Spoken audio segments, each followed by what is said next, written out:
அன்பு தமிழ் நெஞ்சங்களுக்கு மெர்சல் கெலாட்டாவின் அன்பு வணக்கம். வாங்க இன்றைய காணொளி இதோ.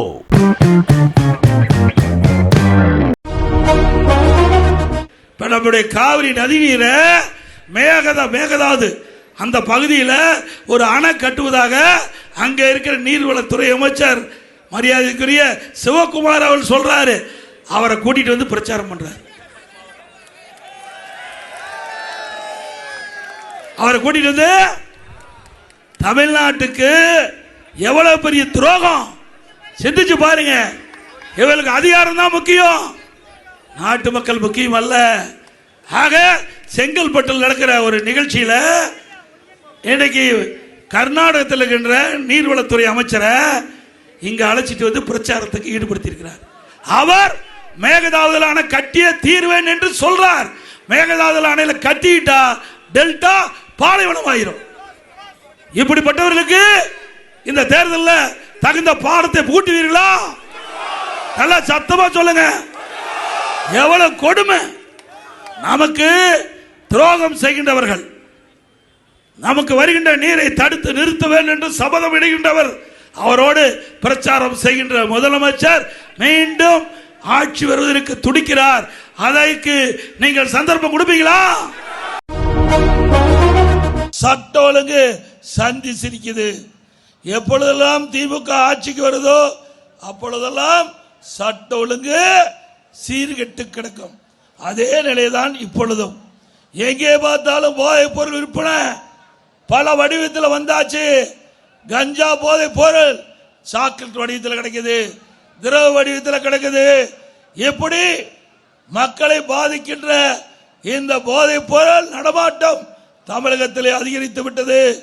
இன்றைக்கு கஞ்சா விற்காத இடமே இல்லை. நகரத்திலிருந்து கிராமம் வரை சந்து பொந்து வீதி முழுவதும் கஞ்சா விற்பனை அமோகமாக நடந்துகிட்டு இருக்குது. ஆக இந்த அரசு அதை தடுப்பதற்கு முன்வரல. ஏன்னா கஞ்சா விற்கின்றவர்களுக்கு துணை நிற்கின்றவர்கள் திமுக கட்சி சேர்ந்த நிர்வாகிகள். அதனாலதான் இந்த கஞ்சாவை தமிழகத்திலே தடுத்து நிறுத்த முடியல. இதனால மாணவர்கள், இளைஞர்கள், பொதுமக்கள் கஞ்சாவுக்கு அடிமையாகி இன்றைக்கு அவருடைய வாழ்க்கை சீரழியக்கூடிய நிலையிலே இருக்கின்ற ஆட்சி தொடர வேண்டுமா? அதிமுக ஆட்சிக்கு உடனே மூன்றே மாதம் தமிழகத்தில் கஞ்சா என்ற போதைப் பொருள் முழுவதும் அறவாக ஒழிக்கப்படும். கருணாநிதி குடும்பத்தை சேர்ந்தவர் மட்டும்தான் ஆட்சி அதிகாரத்துக்கு வர வேண்டுமா?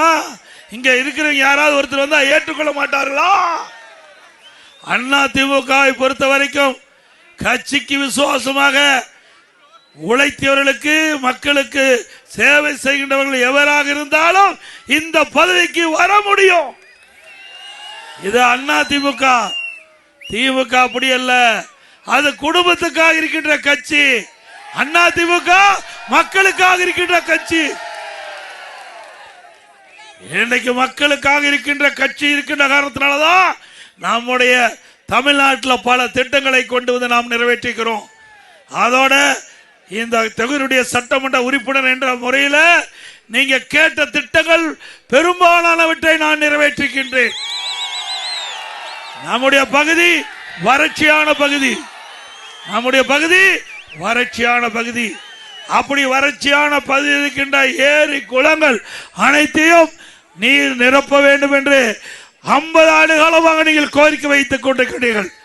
உங்களுடைய கோரிக்கையின் அடிப்படையில் அதிமுக அரசு நான் முதலமைச்சர் இருந்த பொழுது 100 ஏரிகள் நீர் நிரப்புகின்ற திட்டம்.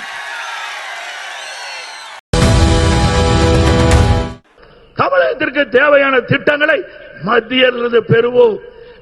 தமிழ்நாட்டு மக்கள் என்ன எண்ணுகின்றார்களோ அந்த எண்ணப்படி மத்திய அரசோடு இணைந்து பணியாற்றி நமக்கு தேவையான நிதிகளை பெற்று தேவையான திட்டங்களை பெற்று தமிழ்நாடு இந்தியாவிலே நம்பர் 1 மாநிலம் என்ற பெருமையை உருவாக்கும் என்று சொல்லி மேடைகளை வீட்டுகின்ற நம்முடைய அற்புதமான வேட்பாளர்கள், சிறப்பாக பணியாற்றக்கூடிய வேட்பாளர்கள், அனைத்து இந்திய அண்ணா திராவிட முன்னேற்ற கழக வேட்பாளருக்கு இரட்டை சின்னத்திலே வாக்களியுங்கள்.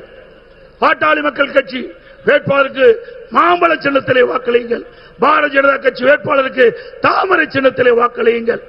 அம்மா மக்கள் முன்னேற்ற கழக வேட்பாளருக்கு குக்கர் சின்னத்திலே வாக்களித்து மற்றும் நம் கூட்டணியில் அங்க வைக்கின்ற கட்சியினுடைய வேட்பாளருக்கு அவரோடு நிற்கின்ற சின்னத்திலே வாக்களித்து 234 தொகுதியிலும் கூட்டணி வேட்பாளர் போட்டியிடுகிறோம். அத்தனையில் 210 இடங்களில் வெல்வதற்கு நீங்கள் முழு ஆதரவு கொடுக்க வேண்டும் என்று சொல்லி இங்கே அமர்ந்திருக்கின்ற அனைத்து வேட்பாளர்களும் வெற்றி பெற செய்ய வேண்டுமாய் இருகரம் கூப்பி வேண்டி கேட்டு விடைபெறுகின்றேன். நன்றி, வணக்கம். ஸ்டாலின் அவர்கள் ஒரு பக்கம் பெண்களுக்கு பாதுகாப்பு இல்லை, இன்னொரு பக்கம் நாடாளுமன்றத்தில் மோடி அவர்கள் கொண்டு வந்த மகளிர் இடஒதுக்கீடு சட்டத்தை, அந்த சட்ட மசோதா நகலை ஒரு முதலமைச்சர் அவர்கள் அதை எரிக்கின்றார் என்றால் இதை விட தேச துரோக செயல் ஏதாவது இருக்குமா? சாதாரணமா யாராவது ஒரு சட்ட மசோதா நாடாளுமன்றத்தில் நிறைவேற்றுகின்ற ஒரு சட்ட மசோதா நகலை எரிச்சாங்கன்னா அவங்களை ஜெயிலில் பிடிச்சு போடுவாங்க. ஆனால் தமிழ்நாட்டின் முதலமைச்சர் அந்த சட்ட மசோதா நகலை எரிக்கின்றார் என்றால் அவர் பெண்கள் மீது எவ்வளவு வன்மமாக இருக்கின்றார். நீங்கெல்லாம் படிக்க கூடாதா? நீங்கெல்லாம் வேலைக்கு போக கூடாதா? நீங்கெல்லாம் முன்னேற கூடாதா? நீங்கெல்லாம் எம்எல்ஏ ஆக கூடாதா?